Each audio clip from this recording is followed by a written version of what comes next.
Welcome back to Art Studio Confidential. It's been a little bit, but I've been working on a lot of art commissions, and I thought I would do a time lapse of one of the illustrations I've been working on. In later videos, I'll be working on breaking down this process with another drawing. Thank you for watching, and don't forget to like and subscribe. For this portrait drawing, I thought I would break down the process a little bit, and I'll go into this in more detail in later videos. But one of the first things I like to do if I'm drawing same size to same size is I like to measure about what the halfway point in the face is, and then I like to measure kind of like where the line might go through the nose. You can see it very close up there. Then I like to get like a measurement that's about halfway between the eye and the chin, because usually the eyes are a good marker for halfway in the head. And then I'll make a lot of these marks on my photocopy paper. The other thing I'm going to do is drop a few plumb lines down from the edges of the nose to see where they line up in the eyes. And then very soon I will do the same thing with the mouth, again, so I have an idea about where alignment is. And I don't feel shy about making marks on my photocopy at all. Another measurement is the distance between eyes, and usually they're somewhat equal, so you might have 3 eye widths apart in this particular drawing. For her head length is about 1 length from the tip of her head to her chin and 1 tip of her chin to the bottom of her neck, and so that gives me a nice measurement. So the next thing I'll start to do is, I'm kind of lazy, so I don't use a ruler unless I'm doing a commission that has to be pretty accurate. A lot of times I'll use finger measurements, and I'm going to repeat those same marks. I usually look at the length and the width of the head. In many cases, I'll include the hair, depending on if they either lack hair or have extra hair, I might adjust those measurements. So here I've got the 2 head lengths in there. And the next thing I'm going to do is going to measure over approximately where I want to start that vertical line that I drew through the center of the eyes and down through the mouth. And then I'm going to do the same thing, is figure out where my halfway mark is again on the paper. In this case, it's where the eyes were. And I'm going to give myself those two. They're kind of a grid line. So a lot of times I'll use angles and plumb lines, and then a variation on grid method when I'm drawing same size to same size. If I was drawing something that had to be larger, I might use grid method combined with comparative measurement or some other drawing method to enlarge something in proportion. So once I have my halfway mark lined up, I noticed that she was 3 eye widths across from hairline to hairline, and so I'm going to begin to repeat those measurements. And one of the things is, at this stage, I'm actually not terribly worried about what it looks like, because I know at some point I'm going to go back and refine later. I'm using a charcoal pencil today just because I want you to be able to see kind of what I'm doing, but normally I might draw a little bit lighter than this. So once I get the eyes in there, I'm going to start to do things like mark out where I think the hairline is, and then begin to sketch in some basic shapes. I think the biggest thing when you're learning to draw is not to beat yourself up about it looking perfect right away. I always think of drawing as being kind of like sculpture, where you get this lump of clay and you either add on or you take away and slowly refine. So right now my biggest concern is the size and placement of where things are. And again, this is an illustration versus a realistic drawing, and so I feel like I've got some freedom to make some changes or just be a little bit looser with what I'm doing. So don't beat yourself up if it doesn't look good right away. Most of the time they kind of look like Halloween masks, but be concerned more so with your placement of facial features and then your size, because you can always come back, especially if you draw lightly or with a softer drawing material. You can come back and refine as much as you want, and it's not that big of a deal. It's actually kind of fun as you go along to see how things take shape. So a lot of times when I'm doing the exterior of the face, I'm just looking at really big angles and putting them in, and knowing that at some point I'll go back there and adjust them. But I really want to make sure that I know where everything belongs and how things relate to each other, and then I'll worry a little bit later on in a drawing about making it look good. Once I have most of the main facial features in, and she's got her hair covering her ears, so I would consider that kind of a main facial feature. I would calculate for the ear placement as well. But now I'm going to start to work on things like how far is the eyebrow from the eye, and what's the basic shapes of the hairline, and the outer shape of the hair as I go along. Again, keeping in mind, it just has to have kind of a general shape, and that I can come back and refine. So like that eyebrow I just drew in is a little flat, and at some point I'll come in and start to arch it to fit the shape of the head, and I begin to calculate more detailed things like where the mouth begins to open, where the sides of the neck are, some of the shadow shapes that are in there as well. And I'll start to kind of make very small refinements, but nothing terribly detailed, more adjustments of angles and your eraser is your best friend. You know, you're going to make mistakes no matter what you do, but it's not that big of a deal. Like I said, as you can refine as you go and not worry about having to be perfect. And I think that's actually kind of freeing, knowing that I can take my time and do it the way that I want to. And I can adjust things. And in this case, I'm going to adjust things because I want to emphasize certain things, or I want to give more movement to her hair for this particular drawing. So I might exaggerate her hair a little bit more as I go along. So the next thing I'm going to start to do is that chins, I think, are hard because they usually have a deeper shadow shape underneath, so I might come back in there and begin to draw some of the shapes in there. Same thing with lips that I'm working on at this moment. A lot of times lips are a little tricky. People just want to simply outline them, but a lot of times the lower lip is only visible because of the shadow that's underneath it as well. So I take my time when I start to refine things and don't worry about having to shift stuff around. Most of my shading is going to be done in ballpoint pen, but I feel pretty safe using a charcoal piece underneath most mediums. It's pretty gentle and it's pretty flexible. It's one of my more favorite mediums to use, and I also like to use it often for setup, just because I feel like it's pretty flexible and very, very forgiving as well too.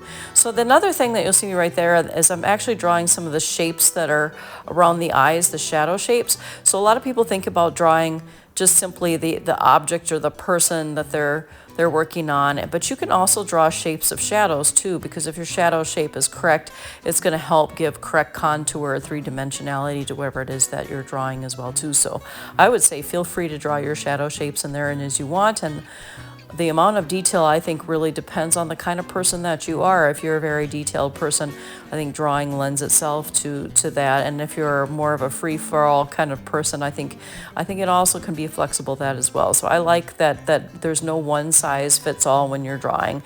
You can adjust even basic drawing techniques to fit any type of person, or use them in a combination that's unique to yourself.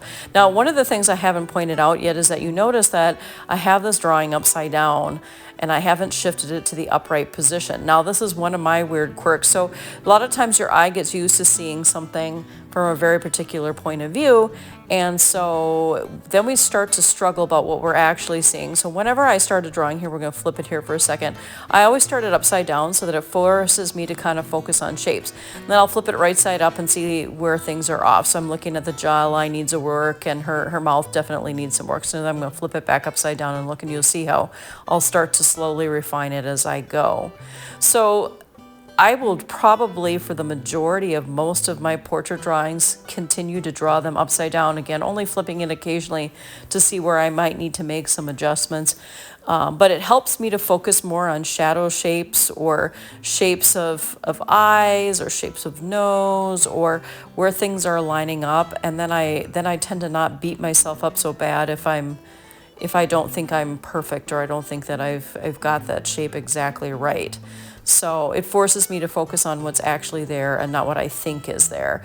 And so again, it's a useful trick. I think it's, if you've been maybe drawing or painting in a normal upright position for a while, it's probably worth your while to shift your position. It could be from the side, but don't feel like your work has to be static. Usually what'll happen is when I'm pretty comfortable with where my proportions are and my basic shapes, and really happy with how my setup is on my drawing, then oftentimes I'll put it on an easel, or I'll tape it to the wall, and then I'll work that way. But I like to be very mobile. I'm not a very stationary person, so you can kind of see here when you flip it up and down how that changes your view. Another thing you can do if you have something in color is to shift it in black and white for a minute, because that helps you see things a little bit more clearly, especially if you're shading. Shifting it to black and white for a moment on your camera will help you see how your value structure is going. So one thing I like to do when I'm shading, and I'm going to just shade some of the basic shapes in here just so I can kind of get an idea where I want to work. And then if you look at this insert here, you'll see that I did the same thing on this drawing earlier, where I just filled in shadow shapes and then eventually went back and refined them. So don't worry about if your shadow shapes are super crude. You can continue to refine those just like you drew your drawing. Now, I love this Blick paint, and this lady seemed like she needed a pop of red. And so I just started to fill in red where I thought it might help pop her from the background. You know, I think it's also it's acrylic, so it's really versatile too, so you can do a lot of things. If you can't find Blick, which happens to be kind of a brand near us, my local brand.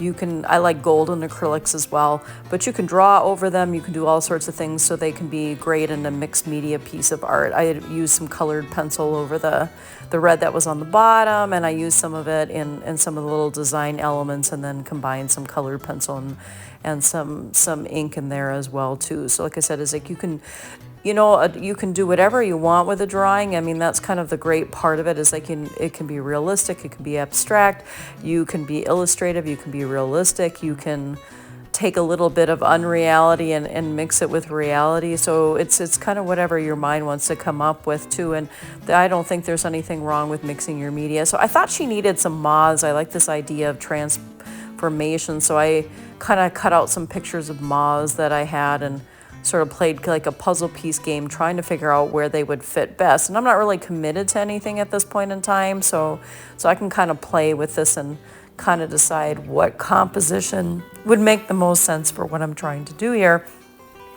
And I like this idea of kind of creating a triangle of moths around there. You can see this little bit of a triangular shape. So I sketched those in pretty quickly. They're not too terribly hard. And then I thought I would use some of the red paint to tie it into the background as well there too. And at some point I think I put a little bit of marker on the outside of the border, just to, again, to tie some things together. So but you can use anything you want in there. I mean, you're the one making it up, and they don't have to be realistic. They could be much more imaginative if you wanted them to be, or maybe you want to play around with people's reality a little bit.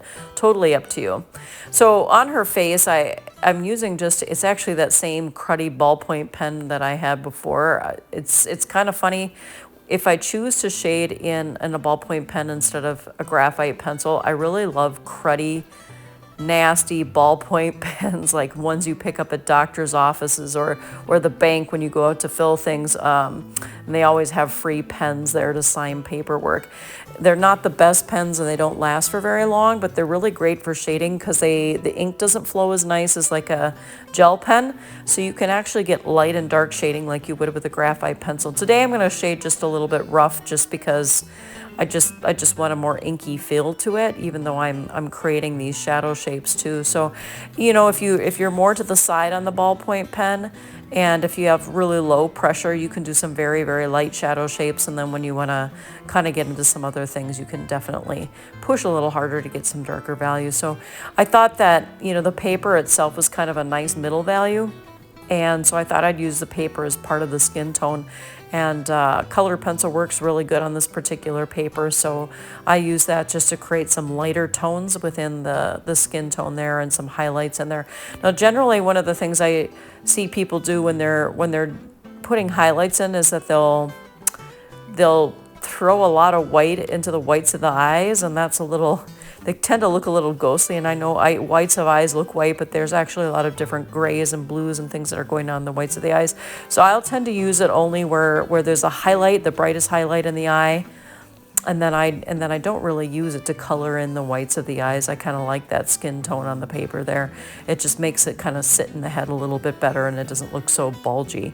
So again, like I said, I threw in my basic shape for my mouth there, but on the lower lip you can see that it's really that very small shadow underneath that starts to pop it out, and where the lower lip rolls into the light, you get that three-dimensionality going on in there. And a lot of the light was really hitting her collarbone and the edges of her neck, so that was kind of nice. And then I think I used a little colored pencil over the top of the red ink in there. I used a blue and a white to just kind of shift the value of her clothing just a little bit as well.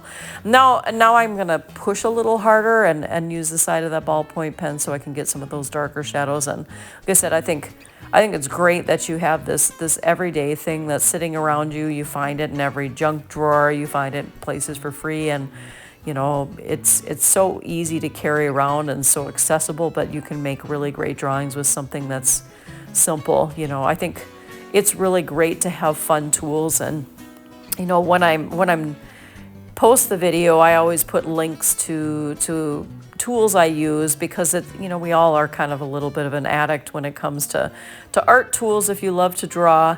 And again, I'm an Amazon affiliate, so I will just get that out of the way. But I wouldn't post anything there that I don't use myself or that I don't love using. I just, some of these are some of my favorite equipment there. So I will put those below, and the Bic pens are usually some of my favorite cruddy pens to use. I'm not quite sure why, but I always had good luck with Bic. Maybe because they're so poorly manufactured, who knows, right? But they just create great tones as well. And then I wanted to really give her dark hair a jump, so I have this brush pen that I'll link below as well too. And I love this guy. He's one of my favorite. You just kind of give the pen shaft a little bit of a squeeze. It's got an inkwell inside there, and it comes with refills. But if you squeeze it, it squeezes ink into the front of the pen, and then it wets the brush, and then it works just like a paintbrush and creates all these beautiful paint strokes and texture. And so in this case, I wanted to have a little gritty texture in her hair, so I didn't squeeze very much ink into the front well. I just kind of left it a little bit dry so that I would get some of that harder texture in there. And then when I wanted a little bit darker spot, I just came in with a little bit more paint to give it a little bit more into the inkwell below. So you can do all kinds of things. I just think it's such a great tool, and honestly, it saves me from cleaning brushes every day, so it's kind of nice to have that. And there you can kind of see sort of what the full effect is. I went ahead and just finished off those mauves with a little bit of colored pencil. So thank you today for sticking with me, and I hope you enjoyed this video. Please like and subscribe, and happy drawing.